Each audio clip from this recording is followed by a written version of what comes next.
আসসালামু আলাইকুম বন্ধুরা। আশা করি আপনারা সবাই অনেক ভালো আছেন। আজ আমি আপনাদের নিয়ে এসেছি ঢাকার শাহজাহানপুরের সেই সুপরিচিত মৈত্রী সংঘের মাঠে। আপনারা যারা এই এলাকায় থাকেন তারা জানেন যে কোরবানির ঈদের সময় এখানে বিশাল বড় গরুর হাট বসে। কিন্তু এখন এখানে বসেছে তাঁত বস্ত্র, হস্ত ও কুটির শিল্পপণ্য মেলা ২০২৩। মেলার প্রবেশপথেই চোখে পড়ল বিশাল এক তোরণ এবং সাজসজ্জা। ভেতরে ঢোকার জন্য এখানে টিকিটের ব্যবস্থা রাখা হয়েছে। জনপ্রতি এন্ট্রি টিকিট মাত্র ১০ টাকা করে। আমি টিকিট কেটে ভেতরে প্রবেশ করলাম। গেট দিয়ে ঢোকার সময় চারপাশের ঝলমলে আলোকসজ্জা দেখে সত্যি মনটা জুড়িয়ে গেল। মেলাটি বেশ বড় পরিসরে আয়োজন করা হয়েছে এবং পরিবেশটা বেশ উৎসবমুখর। ভেতরে ঢোকার পর দেখলাম অসংখ্য মানুষের ভিড়। চারদিকে সাজানো হয়েছে বাহারি সব দোকান। এটি মূলত কুটির শিল্পের মেলা হওয়ায় এখানে হাতের তৈরি নানা রকম জিনিসের সমাহার রয়েছে। ঘর সাজানোর শোপিস থেকে শুরু করে হস্তশিল্পের থ্রি পিস, চাদর আর ঘরোয়া দরকারি জিনিসের দোকানগুলো খুবই চমৎকার। আমি আজকে একা আসিনি, আমার সাথে আছে আমার ছোট ছেলে। ও মেলায় আসতে পেরে ভীষণ উত্তেজিত।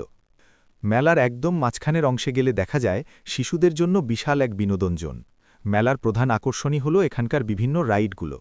এখানে বড়দের জন্য যেমন নাগরদোলা আর দোলনা রয়েছে, তেমনি ছোট বাচ্চাদের জন্য রাখা হয়েছে ব্যাটারি চালিত গাড়ি, ট্রেন এবং আরও অনেক কিছু। তবে একটা বিষয় আমার কাছে মনে হলো, ভেতরে প্রতিটি রাইডের টিকিটের মূল্য ৫০ টাকা করে, যা এন্ট্রি টিকিটের তুলনায় কিছুটা বেশি।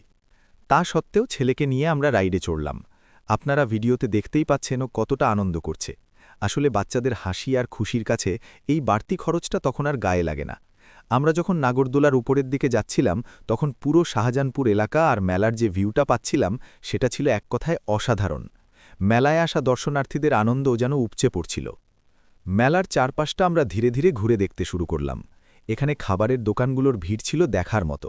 মেলায় ঘুরতে ঘুরতে যদি খিদে পায় তবে আপনার জন্য এখানে আছে চটপটি, ফুচকা, গ্রিল চিকেন এবং নান পরোটার বিশাল দোকান। খাবারের সুবাস মেলার বাতাসে ছড়িয়ে পড়েছে, যা পরিবেশটাকে আরও বেশি জমিয়ে তুলেছে। মানুষ তাদের প্রিয়জনদের নিয়ে আড্ডা আর খাবারে ব্যস্ত। বাচ্চাদের জন্য আরও কিছু স্পেশাল আইটেম নজরে পড়ল। এখানে দেখলাম স্মোক আইসক্রিম বা ধোঁয়া ওঠা আইসক্রিমের দোকানে অনেক ভিড়। সেই ধোঁয়া বেরোনো আইসক্রিম হাতে নিয়ে বাচ্চারা খুব মজা করে খাচ্ছিল এবং ছবি তুলছিল।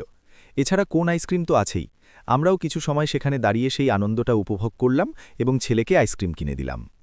মেলার একদম ভেতরে অনেক ঘরোয়া কুটির শিল্পের দোকানগুলো ছিল। সেখানে মাটির তৈরি তৈজসপত্র থেকে শুরু করে বাঁশ ও বেতের তৈরি ফার্নিচারও প্রদর্শিত হচ্ছিল। যারা ঘরকে একটু দেশি ঢঙে সাজাতে পছন্দ করেন তাদের জন্য এই মেলা এক চমৎকার সুযোগ।